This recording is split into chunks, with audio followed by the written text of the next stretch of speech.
오늘은 이제 구약 개론 마지막 시간입니다. 마지막 시간에서 우리 나훔, 스바냐, 하박국 이 잔존 왕국이라 그러거든요. 말이 좀 그런데 뭐냐면 북이스라엘 멸망하고 남유다만 남아 있을 때 그때 이제 이 세 선지자 나훔과 하박국, 스바냐 나와 있고요. 그 다음에 이제 포로로 잡혀갔다가 돌아와서 학개, 스가랴, 말라기 이렇게 이제 세 명의 선지자, 세 명의 선지자 이렇게 해가지고 그 시대의 특징, 우리 선지서들의 특징을 간단하게 좀 볼 수 있도록 하겠습니다. 우리 먼저 이제 이 나훔을 먼저 보는데요. 나훔의 이름은 위로자란 뜻이 있고 우리 책에 나와 있는 것처럼 나훔은 이 가버나움 출신이지 않을까. 그러니까 가버나움이 무슨 뜻이라고요? 나훔의 마을. 그러니까 나훔이 출신한 우리가 이제 성경을 통해서 가버나움 많이 보게 되어지는데 그냥 뭐 가버나움에 대해서 뭐 원래 이름이 뭔가 이렇게 하는데 실제로는 나훔의 마을. 그러니까 나훔이 그 땅에서 태어났기 때문에 나훔을 따라서 이름을 지은 것이 가버나움이죠. 근데 우리 남유다 사역자거든요. 그렇기 때문에 이 남유다에서 출생해서 이 가버나움에 가서 사역한 것이 아닌가 이렇게 많이 생각을 하게 되어집니다. 이 나훔서의 특징은요. 요나서의 속편입니다. 요나서와 마찬가지로 에돔에 대해서 다루고 있거든요. 그러니까 이 요나서가 기록되어지고 약 130년 뒤에 이 나훔서가 이제 기록되었습니다. 이제 대비가 되는 거죠. 요나서는 뭐예요? 회개와 하나님의 은혜, 심판을 면해 주신 그런 이제 내용이 나와 있는데 130년 지나고 나서 이제 이 나훔 시대에 됐을 때는 그 니느웨가 어떻게 돼요? 이제 하나님께서 너희를 멸망할 것이다. 130년 전에는 용서해 주셨는데 130년 후에는 이제 하나님께서 더 이상 용서하지 아니하고 너희를 심판하겠다. 그러니까 이제 같은 대상에 대해서 니느웨에 대해서 요나의 예언과 나홈의 예언. 그래서 이 요나의 속편이다. 이렇게 이제 이야기하게 되어집니다. 그래서 우리가 하나님께서 왜 그러면 이 이스라엘 민족도 아니고 이방 나라 니느웨에 대해서 요나서에 한번 이야기하고 또 나홈에 또 이야기했을까? 여기에 대해서 우리가 볼 수 있는 중요한 관점은요. 하나님께서 우리 가운데 은혜 내려주시고 하나님께서 우리에게 긍휼과 자비를 베푸셨는데 깨닫지 못하고 또 죄를 지으면 결국에 멸망하게 되어진다는 사실을 우리 성경은 우리 가운데 보여주고 있습니다. 요즘 이 시대에 우리 교인들을 이제 볼 수가 있는 거죠. 우리 가끔 가다가 이제 그렇게 말하시는 분들이 있잖아요. 이제 교회 안 다니시는데 내가 옛날에 교회에서 우리 청년부 회장도 했어. 내가 모두 했어. 이제 이렇게 이야기하시는 분들이 있어요. 근데 지금은 어때요? 전혀 신앙생활과 상관없이 살아가시는 분들이 있어요. 그때는 은혜 받았는데, 그때는 잘 믿는 것처럼 또 헌신하고 수고했는데 지금은 전혀 믿음과 상관없는 그런 삶을 살아가는 사람들이 있는 거죠. 왜 이런 경우가 있는가? 여기에 대해서 니느웨를 통하여서 요나의 예언과 그리고 나홈의 모습. 그러니까 니느웨가 요나 시대에 하나님께서 요나를 통하여서 복음을 증거하시고 또 그들에게 구원의 메시지를 증거했지만 그들이 믿고 구원받은 것은 아니죠. 그렇죠? 그러니까 그들의 죄에 대해서 회개하고 하나님께서 그 회개를 보시고 그들 가운데 내리실 그 벌을 내리시지 않았지만 이들이 구원받았다. 그러니까 주의 백성이 되었다. 이렇게 볼 수는 없는 겁니다. 그래서 우리가 요셉의 시대에 우리 애굽 왕 이제 이 바로를 볼 수 있고요. 또 다니엘의 시대에 또 이 바벨론 왕 느부갓네살을 볼 수가 있잖아요. 이 사람들 다 뭐예요? 하나님의 살아계심을 증거했습니다. 요셉을 통하여서 또 다니엘을 통하여서 하나님의 살아계심을 증거하고 아이고 정말 하나님 대단하시다. 또 이제 엘리사에게 또 이제 나아만 장군 있잖아요. 하나님의 역사를 경험했는데 그렇다고 그들이 은혜 받고 하나님의 역사를 경험했다고 해가지고 구원받았는가? 그렇게 볼 수는 없습니다. 우리가 보면은 하나님께서 믿지 않는 백성들에게도 하나님의 은혜를 내려주실 때가 있어요. 그러니까 뜻을 보여주실 때가 있습니다. 그렇다고 해서 그들이 다 구원받아 주의 백성이 되어지는 것이 아니라 결국에는 나중에 하나님의 심판 가운데 임하게 되어진다는 것을 요나와 나훔을 통해서 보여주고 있는 겁니다. 그래서 우리가 지금 우리가 얼마나 하나님을 잘 믿는가, 우리가 정말 구원받은 백성인가, 함부로 우리가 판단하기 어려운 부분들이 있는 거죠. 우리 가룟 유다도 그렇잖아요.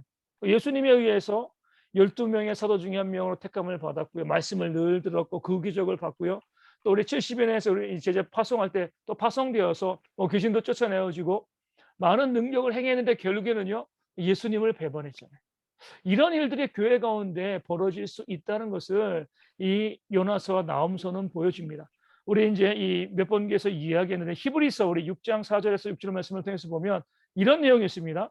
한 번 빛을 받고 하늘의 연사를 맛보고 성령에 참여한 바 되고 하나님의 선한 말씀과 내세의 능력을 맛보고도 타락한 자들은 다시 새롭게 하여 회개할 수 없나니 이는 그들이 하나님의 아들을 다시 십자가에 못 박아 드러내놓고 욕되게 함이라. 한 번 빛을 봤어요. 하늘의 은사를 맛보고 성령에 참여한 바 되고 하나님의 선한 말씀과 내세의 능력을 맛봤습니다. 니느웨가 그랬죠. 요나 시대에. 하나님의 능력을 경험했어요. 그럼에도 불구하고 다시 타락하게 되어지면은요. 다시 새롭게 하여 회개할 수 없다. 이런 일들이 벌어진다는 거죠. 또 히브리서 10장 26절과 27절 보면 우리가 진리를 아는 지식을 받은 후 짐짓 죄를 범한즉 다시 속죄하는 제사가 없고 오직 무서운 마음으로 심판을 기다리는 것과 대적한 자를 태울 맹렬한 불만 있으리라. 진리를 아는 지식을 받았습니다. 하나님 말씀을 들었어요. 짐짓 고의로 또 죄를 범하는 거죠. 그러면 다시 속죄하는 제사가 없다. 이렇게 말씀하고 있어요.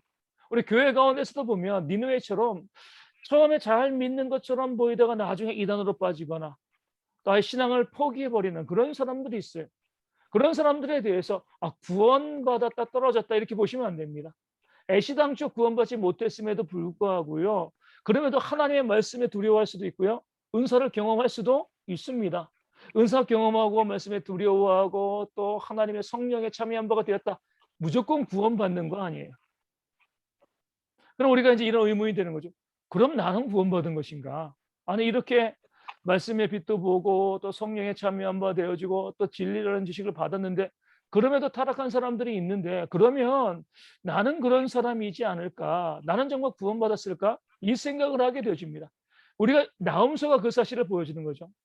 요나 때 그 니느웨 사람들이 복음을 듣고 복음이라기보다 심판의 예언이죠. 그들이 회개하고 용서함을 받았습니다. 근데 그 이후에 130년 뒤에 나홈의 시대에 하나님께서 이제는 내가 이 땅을 멸망하겠다라고 선포하신 이유는요. 그렇게 회개하고 난 다음에 지속적으로 뭐예요?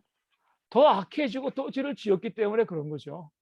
만약에 그들이 진짜 복음을 들었으면 더 악해질 수가 없습니다. 조금이라도 개선된 모습이 보이게 되어 있는 거죠. 그러니까 우리도 구원의 확신을 갖는 것은요. 내가 어떤 경험을 했어. 내가 뭘 봤어. 이것이 아니라 내가 말씀에 은혜 받았어. 이것이 아니라 우리가 해마다 우리의 신앙의 모습을 봤을 때 조금 더 우리가 잘하고 있는가, 성장하고 있는가 이런 모습을 통해서 우리가 정말 내가 구원받았다는 것을 알 수 있게 되어집니다. 특별히 우리 가운데 고난이 닥쳐올 때 우리의 태도가 어떠한가.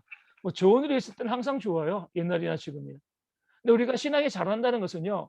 어려움과 고난이 있을 때 이것을 어떻게 받아들이는가. 예전에는 원망하고 불평하고 저주하고 이런 삶을 살아왔는데 점점 어때요? 이 고난 가운데도 하나님의 뜻과 계획이 있을 거야. 이 고난을 통해서도 하나님이 나를 만지시는 또 하나님의 다른 계획, 또 복을 주시는 은혜가 이 고난 가운데 있을 것이다. 이렇게 바라보시면서 이 고난을 묵상하게 되었을 때 우리의 신앙이 자란 게 되어지고요. 그러할 때에 그 고난을 통해서 하나님께서 은혜와 또 하나님께서 더욱더 큰 사랑을 내려 주시는 거죠. 우리 홍본사님 금요일을 다치셔가지고 또 우리 성도들이 함께 또 안타까워하고 또 속상해하고 그러는데 보면은요 또 어려움이잖아요, 그렇죠? 고난이에요. 그래서 이 가운데서도 우리 권사님께서 그래 여기에도 하나님께서 나에게 두신 그 뜻이 있고 계획이 있고 또 회복의 소망이 있어.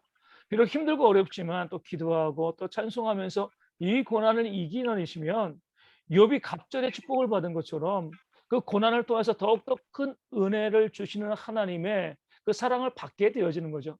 그러니까 고난이 있는데 같은 고난이 있는데 어떤 사람은 갑절의 복을 받고요. 어떤 사람은 하나님의 심판을 받습니다. 그러니까 고난 가운데 믿음으로 반응하지 못해서 그래요. 그러니까 고난이 있지만 그러니까 누구에게나 고난이 다 있는. 여기도 이제 우리 김영희 권사님, 우리 최 집사님, 저 집사람 또 저도 그러지만 삶의 고난들이 무수히 있잖아요. 그 고난을 복으로 만드는 것이 성도입니다. 그러니까 고난을 심판의 근거로 만들면 어리석은 거고요. 고난이 우리 가운데 다가온다 할지라도 이 고난을 하나님께서 나에게 주시는 복의 통로로 만드는 것. 우리 이제 우리 주님의 교회 박미선 사모님에서도 기도하지만 그 기도할 때도 그런 거죠. 하나님 이로 인하여서 오히려 그 가정과 그 교회 가운데 하나님이 주시는 은혜와 복이 임할 수 있도록 물론 그 질병이 안 걸리시면 제일 좋죠. 하지만 이미 걸렸으면 빨리 낫고 건강하게 회복되어져서 하나님의 복을 받는 것이 또 은혜가 되어지는 거거든요. 그런 식으로 우리가 고난에 대해서 바라보고 고난을 통해서 오히려 소망을 가지면서 하나님의 은혜와 복을 바라보는 모습이 있게 되었을 때, 아, 내가 정말 구원받은 자구나. 내가 한 번 반짝 은혜 받고 떨어지는 사람이 아니라 내가 하나님의 은혜 가운데 영생을 소망할 수 있는 자구나. 이것을 알게 되어진다는 것을 요나서와 나훔서가 함께 우리 가운데 보여주는 거죠. 그 다음에 우리가 이제 스바냐를 봅니다. 스바냐는 여호와께서 숨기신 자, 보호한 자, 이런 제 뜻을 보여주고 있는데, 왕의 사대손, 히스기야 왕의 사대손, 왕족입니다. 그래서 요시야 왕의 조카였죠. 그렇기 때문에 어때요? 왕궁에 들어가서 개혁을 독려할 수 있었습니다. 그러니까 우리 스바냐가 우리에게 보여주는 것은 하나님께서 우리를 왜 그 위치 가운데 그 자리에 두셨는가? 어떤 집에 살든가, 아니면 어떤 직장에 가든가, 어떤 직위를 갖든가. 저도 알고 왜 대형교회 오게 하셨는가? 항상 그 의미를 생각해야 되는 거죠. 그냥 우연히 온 곳, 우연히 이사 가고, 또 우연히 직장에 들어가고, 우연히 어떤 직위에 올라가고 그런 거 없습니다. 그 위치에 하나님께서 나를 두신 이유와 목적이 무엇인가 깨달아 알고 거기 맞게 사명을 감당하는 거죠. 스바냐도 왕족이었으니까 뭐 얼마든지 뭐 먹고 살고 하는데 아무런 문제가 없었을 거예요. 그럼에도 불구하고 하나님께서 그를 불러서 선지자로 세우실 때, 나를 왕족 가운데 선지자로 세우셨기 때문에 내가 요시야 왕을 도와서 종교개혁을 해야지. 이것이 바로 나에게 주어진 사명이다. 이렇게 깨달아 아는 것. 이것이 바로 이제 스바냐의 출신이 우리 가운데 보여주고 있는 교훈이 되어집니다. 느헤미야도 그러잖아요. 왕의 술 맡은 관원장이었기 때문에 그 위치 가운데서 그가 예루살렘 성벽을 재건하는 그런 사역을 감당할 수가 있었습니다. 어디에서건 어느 위치에건 우리를 두신 하나님의 이유와 목적을 깨달아 알 수 있는 것. 왜 나를 여기 보내셨는가? 왜 나를 여기에 쓰시는가? 이것을 바라보는 것이 우리 믿는 자들의 삶의 모습이 되어진다는 것을 우리 스바냐의 출신은 우리 가운데 보여주고 있습니다. 그렇기 때문에 우리가 함부로 한탄하거나 원망하면 안 돼요. 하나님 왜 나 이렇게 힘들게, 또 이렇게 어려운 직장 가운데, 어려운 환경 가운데, 어려운 인간관계 가운데, 어려운 상황 가운데 나를 왜 여기서 주셨습니까? 이렇게 생각하지 마시고 여기에도 하나님의 뜻이 있다는 것을 알고 도전해 나가는 것이 믿는 자들의 모습이 되어지는 거죠. 스바냐서의 특징을 보면은요, 여호와의 날과 심판의 날을 예언했습니다. 그러면서 유다의 심판을 함께 선포하는 거예요. 하나님의 심판이 있을 건데 그 심판이 또 이 땅에도 임하여서 이 유다도 멸망하게 되어질 것이다. 우리가 이제 선지서가 공통적으로 보여주는 것이 무엇이냐면, 우리가 살고 있는 이 시대에 발생하고 있는 모든 문제, 어려움을 통해서 하나님의 심판과 뜻을 보여주는 거죠. 지금도 마찬가지로 코로나19가 오늘도 1,400명 넘게 확산되어지고 많이 이제 확산되어지고 있고요. 또 예보로는 이번 주 어때요? 40도 가까이 오르네요. 저희 막 이런 말들이 많습니다. 이 열도 현상이고 우리 북미와 캐나다에서도 지금 엄청난 그런 모습. 우리 북극에서는 천둥이 번개가 거의 안 치는데 벌써 3번이나 우리 번개가 쳤다. 이런 일들이 계속해서 보여지고 있어요. 이런 것을 통해서 우리가 바라볼 수 있는 것이 세상에서 벌어지고 있는 모든 일들 가운데 하나님께서 정말 이 땅을 심판하실 계획들을 우리 가운데 보여주신다. 단순히 이런 일이 있네, 자연재해가 있고 문제가 있네, 이렇게 바라보시는 것이 아니라 정말 주님께서 이 땅을 심판하실 그 재림의 때가 가까웠다, 이렇게 바라보는 것이 우리의 신앙과 믿음이 되어지는 겁니다. 또 우리 스바냐서는요, 우리 계속 선지자들이 이야기하는 것처럼 도덕성을 강조하죠. 우상을 숭배하면 가장 먼저 도덕성이 무너지는 거예요. 그렇기 때문에 우리의 도덕성이 회복되어질 때 우리가 하나님을 온전히 섬기는 그런 모습이 되어질 수가 있습니다. 많은 교회 가운데서도 계속 말씀드리는 것처럼 교회가 선한 일 많이 해요. 사역도 많이 하고 선교도 많이 하고 전도도 많이 하고 좋은 일 많이 하는데 그 교회가 도덕적으로 문제가 있으면 하나님을 섬기는 것이 아니죠. 하나님은 진리의 영이고요. 하나님은 깨끗한 영이시거든요. 그렇기 때문에 우리가 그 도덕성이 온전히 세워질 때, 교회가 정직하고 공의로울 때, 그 교회를 통하여서 하나님께서 일하시고 역사하신다. 그래서 우리 도덕성으로 그 신앙을 바라보는 것이 중요한 관점이라고 스바냐서는 또 말씀하고 있고요. 이방인의 구원과 남은 자의 구원을 함께 예언하고 있습니다. 그래서 이제 점점 이제 뭐냐면은 지금 한 예수님 오시기 전에 600년쯤 이렇게 되어지거든요. 주님께서 오실 날이 점점 가까이 오면서 그 메시아에 대한 것들, 이방인의 구원에 대한 부분들, 그 말씀들이 점점 강화되어지고 분명하게 되어졌음을 우리 선지자들은 보여주고 있는 거예요. 주님께서 오실 길을 준비하고 예배하는 모습을 우리 선지자들은 계속해서 보여주고 있는 거죠. 그러니까 구약을 통해서 보면 참 재미있는 게 있어요. 뭐냐면요, 종말과 심판과 메시아를 외치는 건 선지자들, 제사장들은 그런 거 외치지 않았습니다. 그러니까 현실의 삶에서 만족하고 또 배부른 사람들은요, 종말에 대한 기대가 없는 거죠. 하지만 깨어 있는 자들은 주님께서 이 땅을 심판하실 날이 얼마 남지 않았다, 이 사실을 알고 그날을 준비하고 예비하는 거예요. 오늘 우리 가운데도 중요한 것은 어떻게 이 땅에서 잘 먹고 잘 살까, 이것만 생각하는 것이 아니라 주님께서 이 땅 가운데 곧 재림하실 건데 그 심판의 자리 가운데 우리가 어떤 모습으로 서 있을 것인가, 이것을 바라보고 준비하는 그런 선지자적인 삶이 우리 가운데 있어야 할 줄로 믿습니다. 저도 보면 많은 도움을 받아요. 어떤 많은 도움을 받냐면 어떤 이제 어려움과 문제가 있을 때, 또 고민과 걱정이 있을 때, 그래, 오늘 주님이 오시면 그럼 많이 해결됩니다. 그래, 내가 굳이 이것 때문에 염려하거나 걱정할 것도 없고, 주님이 오실 건데 내가 아까워할 것도 없고, 또 주님이 오실 건데 내가 이렇게 사람들과의 관계 가운데 굳이 경쟁하거나 다투거나 이렇게 할 필요도 없는 거지, 이런 마음과 생각이 드는 거죠. 항상 우리가 어떤 결정하고 어떤 삶을 살아갈 때 주님이 오늘 오신다면 이것이 우리 가운데 있게 되어지면 좀 더 분명하고 성경적으로 결정할 수 있게 되어집니다. 선지자들은 계속 끊임없이 백성들에게 주님이 오신다, 심판이 있다, 이것을 가지고서 그들이 하나님을 섬길 것인가, 우상을 숭배할 것인가, 어떤 삶을 살아갈 것인가, 왜 정직하고 도덕적으로 살아가야 될 것인가, 이 사실에 대해서 말씀하고 알려주고 있는 거죠. 우리 세 번째로 이제 하박국을 봅니다. 하박국을 잘 알고 있죠. 내용들도 알고 있지만 우리 이제 의인은 믿음으로 말미암아 살리라, 이 구절과 비록 무화과 나무에 열매가 없으며, 우리 그 복음성가로도 많이 있는 그 유명한 구절을 통해서 우리 하박국을 알고 있습니다. 하박국의 이름의 뜻은 포옹하다, 이런 뜻을 가지고 있고요. 성전에서 노래하는 레위인, 이렇게 이제 보게 되어집니다. 그래서 우리 하박국에 대해서는요, 하나님의 뜻에 대한 의심, 회의가 많기 때문에 구약의 도마다, 이렇게도 불립니다. 도마가 이제 예수님, 내가 그 손의 못자국과 이 허리의 창격을 만져보지 않고서는 내가 믿지 못하겠다, 부활을, 이렇게 이야기한 것처럼 하박국도요, 하나님께 대항했습니다. 아니, 어떻게 우리나라를 저 더 악한 바벨론이 공격할 수 있습니까? 왜 덜 악한 이 나라를 더 악한 나라가 공격합니까? 이것은 부당합니다. 공의롭지 않습니다. 우리 예전에 아브라함도 그랬죠. 소돔과 고모라를 멸망시키려고 하는데 롯 때문에 이 아브라함이 하나님께 하지 않아야 될 말을 하잖아요. 이렇게 이야기합니다. 아니, 하나님 어떻게 의인을 악인들과 함께 멸망하시려고 합니까? 부당하다는 거예요. 하박국도 마찬가지로 하나님 앞에, 아니 어떻게 우리 유다는 의로운 나라인데 저 악한 나라인 이방인 바벨론이 이 유다 땅 하나님의 백성을 공격할 수 있습니까? 이렇게 하나님께 대항하고 항의한 거죠. 여기에서 우리가 하나님의 긍휼과 자비를 바라볼 수 있습니다.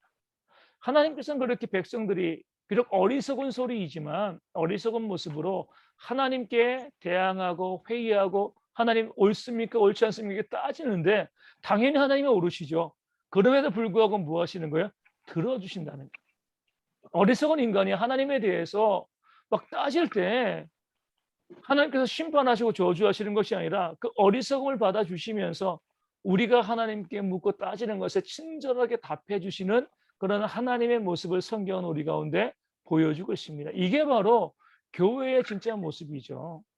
사람과 하나님과의 관계에서도 하나님께서 이렇게 우리의 부당한 도전, 부당한 질문에 대해서, 어리석은 질문에 대해서 친절하게 받아주신다라고 하면 우리 교회 가운데서 우리가 서로에게 내가 더 높아라고 이야기하면서 그 상대방의 의견을 무시하고요, 불통할 이유들이 없는 거죠. 우리 카톨릭은 참 큰 문제를 가지고 있어요. 가장 큰 문제는요, 카톨릭이 계속 비진리 가운데 머물러 있는 문제는 소통하지 않기 때문에 그렇습니다. 말하는 교회인 사제, 신부들이 있고요, 또 듣는 교회인 성도들이 있습니다. 카톨릭은 공식적으로 성도들이 사제들에게 이야기할 수가 없어요. 진리를 말할 수 없습니다. 사제들이 성도들에게, 말하는 교회니까 너희는 듣기만 해야 돼, 우리는 말하는 권한을 하나님께 위임받았어. 그러니까 아무리 잘못된 것들, 부정한 것, 비성경적인 것들을 이야기해도 돼요, 거기에 대항할 수 없는 겁니다. 그래서 이제 나온 것이 우리 종교개혁, 우리 프로테스탄트잖아요. 저항자들. 왜 면죄부라든가 성경에 나와 있지 않는 비진리를 교회에 강요하고 그 잘못된 비진리에 대해서 우리가 이의를 제기하는데 거기에 대해서 이의를 제기했다는 이유만 가지고 우리를 부당하게 침해하냐. 그래서 프로테스탄트, 우리 개혁교회, 이 개신교들이 나오게 되어진 겁니다. 지금도 마찬가지지만 카톨릭에서는요. 교황의 말이 하나님의 말이에요. 교황의 말하면 다 뻑뻑합니다. 그 자체가요.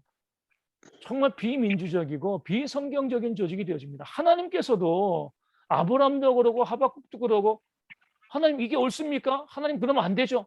했을 때 들어주셨잖아요. 근데 사람끼리 높으면 얼마나 높다고 그 사람은 말하기만 하고 듣지 아니하고 늘 옳은 것만 이야기한다고 그렇게 이야기할 수가 있습니까? 그런 구조 자체가요. 잘못된 거죠. 우리도 그러지만 대통령이 국민들의 음성에 귀를 기울이지 않으면 독재입니다. 그렇죠?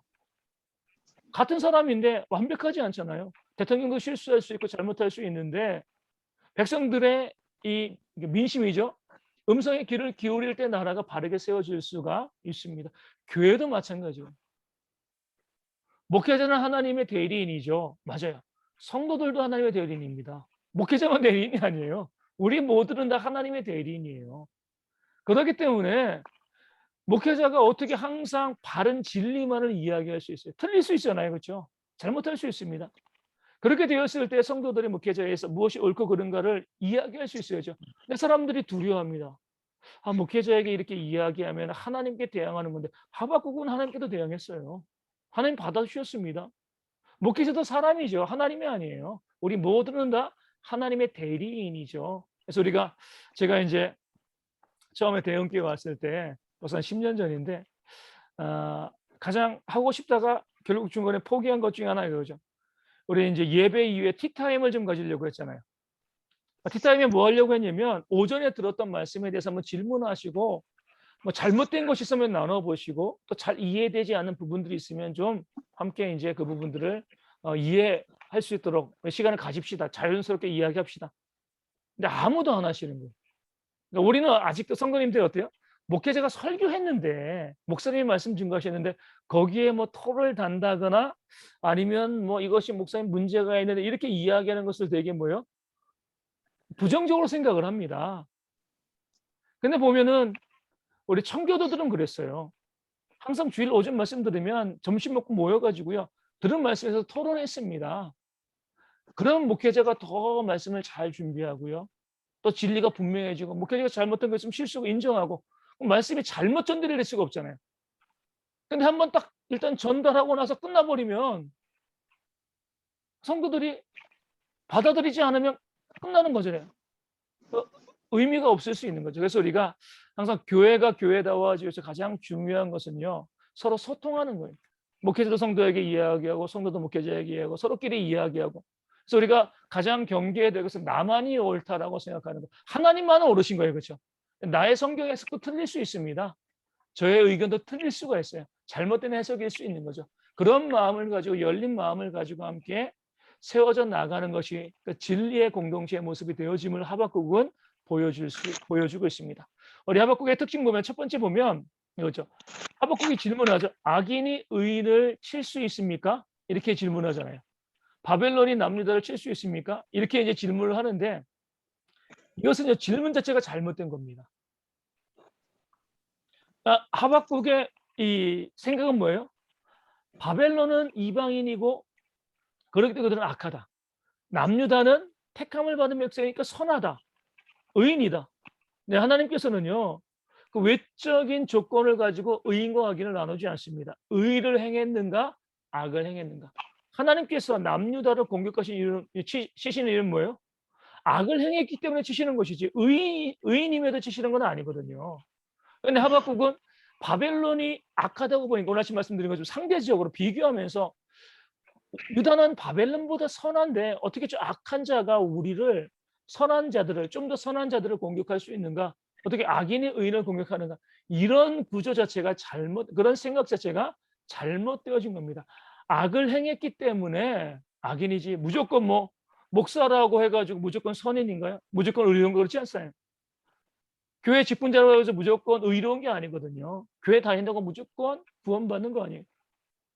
카톨릭과 차이도 그거죠. 카톨릭은 교회 다니면 무조건 구원받는 거예요. 하지만 우리는 그렇지 않습니다. 우리가 믿는가 믿지 않는가, 우리가 의로운가 의롭지 아니한가, 이것을 가지고서 우리가 선과 악을 나누게 되어지는데, 그런 면에서 이스라엘 백성들이 바벨론에게 공격당하는 것은요, 그들이 죄를 지었기 때문에, 악을 행해서 악인이 되었기 때문에 공격당하는 것이지, 의로운데 악인들에게 공격당하는 것은 아닌 거죠. 그러니까 하박국이 그런 외모로 사람을 평가하고 규정하는 잘못을 범한 거예요. 그리고 또 이거죠. 내가 악인인데 더 악한 자가 나를 심판할 수 있나요? 심판할 수 있습니다. 이런 거죠. 이 나라가 뭐 대통령이 독재를 해요. 악한 나라가 됐습니다. 악한 나라가 됐는데 그 악한 나라에 살면서 내가 사람을 찔러 죽였어요. 재판을 받는데 이렇게 이야기할 수 있나요? 아니, 대통령은 무고한 사람을 저렇게 많이 죽였는데 왜 내가 사람 죽인 거 가지고 뭐라고 하냐, 이렇게 이야기할 수 있습니까? 그거 아니죠. 나는 내 죄로 인하여서 아무리 국가가 이렇게 부패하고 그랬어도 내가 죄를 지었으면 그 죄에 대한 형벌을 받는 거예요. 북한이라 할지라도 그 안에서 나쁜 짓 하면 벌 받는 거죠. 그렇죠? 근데 국가가 문제 있다고 해가지고 내가 의로워지는 것은 아니죠. 그렇죠? 내 죄로 해서 심판을 받는 것이지, 그 심판을 가하는 자가 얼마나 악한가, 이것은 중요하지가 않습니다. 그런 면에서 어떻게 악인이 의인을 심판할 수 있습니까? 이런 질문, 그런 사고방식 자체가 잘못되었다는 것을 하박국은 보여주고 있고요. 그 다음에 하나님은 공의로우신 심판자이심을 보여줍니다. 결국 바벨론은 뭐예요? 그들의 죄로 인해서 멸망당하게 되어 있습니다. 유다를 치고 공격했지만 그렇다고 바벨론이 선한 건 아니죠. 그래서 우리가 내가 죄를 지어서 하나님의 징계를 받게 되었을 때에 때로는 악한 자들의 그 징계를 집행하는 사람이 되어줄 수 있어요. 하지만 우리가 원망하지 말아야 될 것은 그 악한 자들에 대한 하나님의 심판도 반드시 있다는 거죠.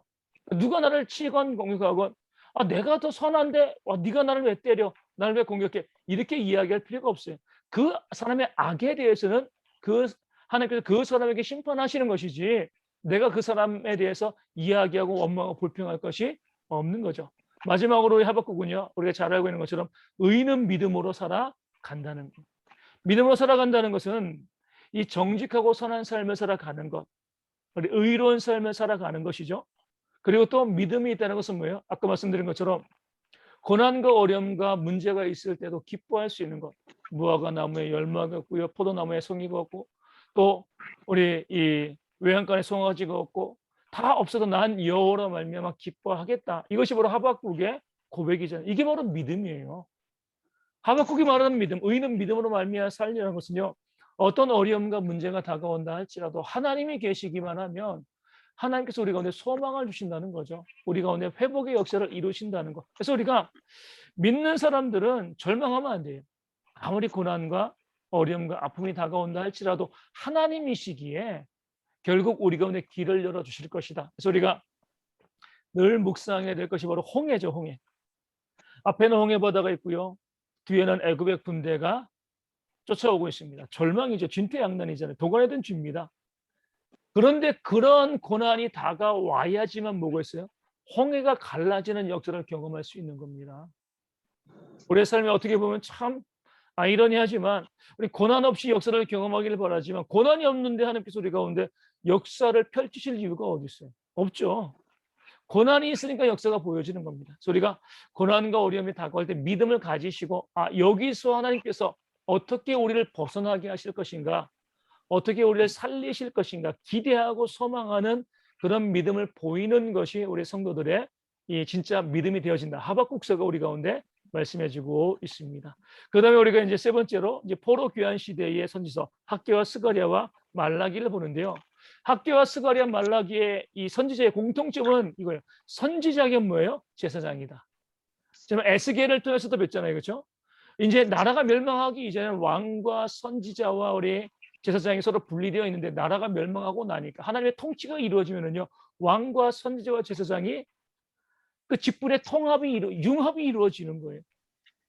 그렇기 때문에 그것이 바로 온전한 하나님의 통치가 있는 공동체가 되어지고 예수님이 이 땅 가운데 왕과 선지자와 또 제사장의 역할을 감당하신 것에 대한 예표가 되어지는 거죠. 우리 학교 활동에서 보면 학교의 이름의 뜻은 여호와의 축제, 뭐 절기 이런 의미를 가지고 있고요. 우리 제사장 집안 출신의 나이가 많은, 그러니까 나이 많아서 우리 이제 사역을 시작을 한 거예요. 또 우리가 나이 많다라고 해가지고 뭐 못하겠다 그런 마음 가지시면 안 되죠. 모세도 80세에 부름을 받았고요. 학계도 아주 늦은 나이에 부르심을 받아서 하나님의 사역을 감당했습니다. 학계서가 우리 오늘 보여주고 있는 것은 성전을 짓는 것, 성전 건축을 독려하는데 우선순위를 갖다가 먼저 말씀하고 있잖아요. 먼저 하나님의 나라와 의를 구해야 될 것이 아니야. 그를 할 때 이 모든 것을 더해 주시지 아니하겠느냐. 성전이 지으려고 하다가 기초를 놓고요. 방해자들로 인하여서 기초가 놓여진 상태에서 20년간 중단되었습니다. 터만 잡아놓고요. 20년간 중단되었으니까 얼마나 보기가 흉했어요. 이스라엘 백성들이 남유다 예루살렘에 있는 백성들이 자기도 하루 한 끼 먹고 살기 힘들어가지고 성전을 방치했으면 하나님이 뭐라고 안 하실 거예요. 그런데 그들은 뭐야? 자기는 좋은 집 짓고 좋은 환경 가운데 살면서 하나님의 성전은 돌아보지 않은 거죠. 하나님께서 거기에 대해서 학계를 들어 쓰셔가지고 너희가 부유하게 너희의 삶을 살아가면서 성전을 방치하는 것이 옳으냐, 이 사실을 계속적으로 그들 가운데 요구하고 말씀하고 있는 거죠. 그래서 하나님께서 말씀하신 게 뭐예요? 너희가 한번 계산해봐라. 먼저 그의 나라와 의를 구하지 아니하고 성전을 그대로 방치해 두었을 때 너희가 애쓰고 노력한 것만큼의 그런 소득을 얻었는가? 아니지 않냐. 너희가 많이 씨 뿌려도 적게 거둔 것. 그 이유가 무엇인가? 먼저 그의 나라와 의를 구하지 않았기 때문에, 성전을 짓지 않았기 때문에 그런 것이 아니냐라고 말씀하고 학계를 통하여서 성전 이제 건축을 독려하죠. 백성들이 그 말씀 가운데 감동을 받아가지고 성전을 짓죠. 왜 감동을 받았어요? 말씀대로 보니까 정말 땀 흘려 애쓰고 수고했는데 거둔 게 별로 없는 거예요. 먹고 살기는 좀 괜찮아졌지만 내가 노력한 것만큼 얻었을까? 그러지 못했다는 거죠. 다시금 그들이 그래, 우리가 먼저 그의 나라와 의를 구해야 돼. 그 마음 가지고 성전을 짓기 시작했을 때 오늘부터 내가 너희에게 복을 내리리라. 학교 말씀의 중요한 내용이죠. 오늘 우리도 그런 지혜가 있어야 돼요. 늘 내 삶이 중심이 되어지고 내 삶이 우선이 되어지면 하나님의 일들은 이 점점 우선순위에서 밀릴 수밖에 없죠. 그렇게 되어지면은요, 내 삶도 은혜롭지 못하고 하나님의 복을 누릴 수가 없게 되어집니다. 어리석은 거예요. 내 삶에 치중하느라 내 삶도 안 되고 하나님의 나라도 세워지지 아니하고 아무것도 못하게 되어지는 거죠. 그런데 우리가 하나님의 나라와 의를 구하게 되어지면 내 삶에 채우시는 하나님의 역사가 일어나게 되어지는 거죠. 둘 다 없거나 윈윈이거나 둘 다 지거나, 우리가 선택해야 될 것은요, 윈윈이죠. 하나님의 나라와 의를 구함을 통하여서 내 삶에 채우시는 하나님의 역사를 경험해 나가는 것. 예전에 말씀드린 것처럼 이 교단에 있는 이 정말 일대에 이 교회를 세우신 분들은 부산에서 이제 이 함흥에서 제주도 갔다가 부산 갔다가 서울로 올라와서 자기의 집도 세우지 아니하고 교회를 먼저 세운 거죠. 그리하였을 때 그들이 하나님의 은혜를 받았는데 그 자녀들만 해도 교회보다는 자기 집이 먼저죠. 하나님께서 주시는 은혜를 충분히, 그 자녀들은 부모로부터 받은 것이 있기 때문에 먹고 살기는 어렵지 않지만 보면 노력한 것만큼 거두지 못하는 거죠. 먼저 그의 나라와 의를 구하지 못하는 백성에게 하나님께서 어떻게 심판하시는가, 이 사실을 우리 학교에서는 보여주고 있고요. 성전 방해자들에 대한 심판이 반드시 있다. 우리로 하여금 성전을 방해하는 사람 때문에 우리가 성전을 짓지 못하겠습니다라고 이야기하는 핑계대지 말라는 거죠. 그들에 대해서 하나님께서 반드시 심판하신다. 그러면서 보면은요, 성전 짓기를 방해하는 자들은요, 밖에만 있는 게 아니죠. 우리 안에 우리의 게으름, 우리의 욕심들, 우리의 탐욕들, 우리가 교회 안에 있으면서도 하나님의 나라를 세우고요, 하나님의 교회를 세우는데 방해하는 사람들이 교회 안에도 있을 수가 있다는 겁니다. 자주 말씀드리지만 느린 것은 죄가 아니에요. 하지만 게으른 것은 죄가 되어지는 거죠. 나로 인하여서 마땅히 세워져야 될 그 하나님의 성전이 세워지지 못한다. 그리하였을 때 우리가 하나님께로부터 받는 징계가 있다는 사실들을 학교에서는 말씀해 주고 있고요. 마지막으로 이제 참된 영광을 학교에서는 이야기해요. 솔로몬의 성전을, 그 화려한 성전을 본 사람들이 있습니다. 근데 학계를 중심으로 해서 우리 성전을 건축했을 때 스룹바벨 성전은요 좀 초라하고 못난 거죠. 사람들이 슬퍼했어요. 성전이 너무나 초라하다. 그런데 하나님이 말씀하신 건 뭐냐면 그 외모를 보지 말라는 거죠. 하나님이 거기 임재하시느냐 임재하지 않느냐, 이게 중요한 것이지 교회가 얼마나 큰가 얼마나 비싼가. 예전에 제가 이제 우리 이제 김영욱 집사님이랑 같이 인도에 우리 선교 우리 가게 되었을 때 어떤 이제 이 시골에 있는 교회를 가게 됐어요. 교회 가게 되어졌는데 마을 입구에 가니까 그 이 힌두교 이 회당이죠. 회당에서 꼭대기에 스피커를 갖다가 사방으로 설치해 놓고요. 그 스피커도 몇십 개씩 설치해요. 아주 시끄럽게 뭐 힌두교 경전을 틀어줬어요. 왜 저렇게 시끄럽게 하냐 그러니까 뭐 힌두교를 선전하는 것도 있지만 교회에서 예배하지 못하게끔 그렇게 하는 거예요. 그렇게 시끄럽게 하는 거죠. 그래서 교회 갔습니다. 이 기초도 없이 그냥 흙바닥 위에 이 벽돌을 쌓아서 지붕을 얹고요. 그 예배하는 거예요. 전기도 안 들어요. 발전기를 가지고 가야지 선풍기라도 하나 틀 수가 있는데 근데 발전기 용량이 작으니까 선풍기도 못 틀고 이제 전등만 트는 거죠. 저녁에 갔으니까요. 아이들 낮에 학교 가고 이제 그래야 되니까. 가가지고 가장 먼저 한 것이 뭐냐면은 땅바닥에 맨바닥이니까 거기다가 이 천막, 이 바닥을 까는 거예요. 그리고 그 위에 앉아가지고 예배를 하는 거죠. 그 예배당을 보면 뭐 우리나라에 보면 800억짜리, 900억짜리 예배당도 있다고 하는데 비교가 안 되는 거죠, 그렇죠? 어떻게 보면 뭐 솔로몬의 성전과 스룹바벨의 성전 그 이상의 차이가 나는 모습이지만, 하지만 그 흙바닥에서 예배하고 있는 거기에도 하나님의 역사가 있는 거잖아요. 하나님의 임재가 있고요, 하나님의 영광이 있는 겁니다. 그러니까 우리가 세워가야 될 교회가 그런 모습, 얼마나 크고 화려하냐 이것이 아니라 하나님의 영광과 하나님의 임재가 있으면은요 어떠한 모습이건 거기에 하나님의 역사와 하나님의 은혜가 있게 되어지는 겁니다. 그 사실을 바라보시면서 우리가 바른 예배, 바른 헌신을 우리가 세워나가야지 교회 건물만 잘 지으려고, 규모만 크게 하려고 이런 것들이 우리 신앙이 되어서는 안 된다. 이 사실을 우리 학교에서는 말씀해 주고 있습니다. 스가랴 보겠습니다. 우리 스가랴의 이름의 뜻은요, 하나님께서 기억하신다, 하나님께서 기억하시는 자, 제사장 겸 우리 선지자입니다. 학계보다 2개월 뒤에 우리 이제 이 학계 스가랴 보면 딱 연대가 딱 나와 있거든요. 학계보다 한 2개월 뒤에 사역을 시작을 했습니다. 젊은 사역자예요. 재밌는 거죠.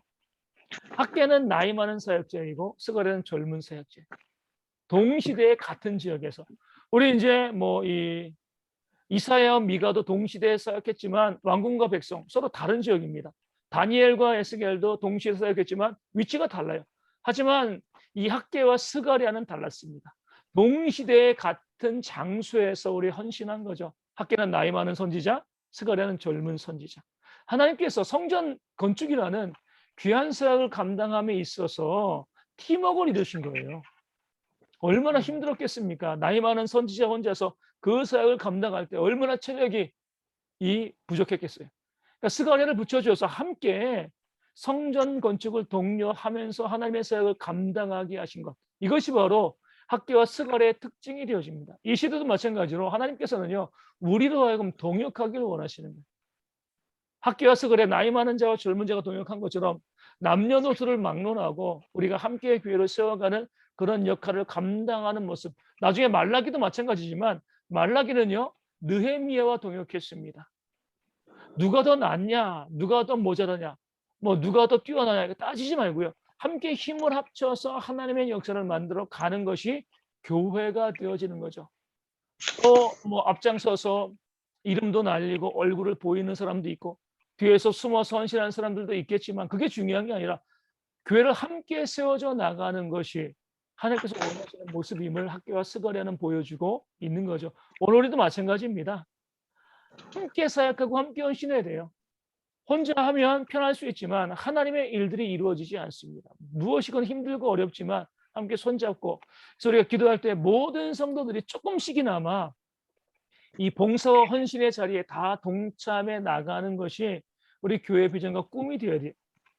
물론 더 선한 마음으로 더 많이 헌신하는 분도 있고요, 뭐 그러지 못한 부분도 있지만 중요한 것은요 어찌되었건 많고 적음을 떠나서 모든 성도가 한 가지 이상은 헌신의 자리 가운데 함께 이 동역해 나가는 모습을 만들어 갈 때 교회가 든든히 세워진다는 것을 우리 학교와 스가랴는 우리 가운데 보여주고 있습니다.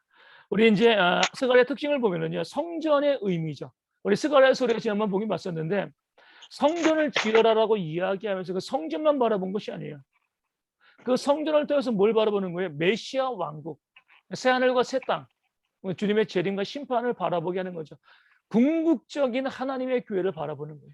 그러니까 우리가 왜 여기 성전을 짓고 왜 이게 성전을 짓는데 애써야 되느냐? 이 성전이 무엇을 보여주는 거예요? 천국을 보여주는 거죠. 그 성전을 통하여서 천국의 기쁨을 누리는 자들만이 천국을 소망하며 살아갈 수가 있는 거잖아요. 뭐 우리가 이제 보면 우리나라도 어디 뭐 제주도에 가도 소인국도 있고 뭐 이제 각 나라 체험하는 그런 이제 부스들이 있습니다. 왜 그런 체험을 시켜주냐면 그 나라를 체험하고 뭐 음식을 먹여준다든가 어떤 나라의 나라에서 음식도 먹여주고 또 공연도 보여주고 뭐 그 나라의 중요한 관광지 이런 것을 쭉 보여주고 그것을 통하여서 사람들이 그 나라 가고 싶다. 내가 한번 그 나라 가야지. 이런 마음을 갖게 되어지거든요.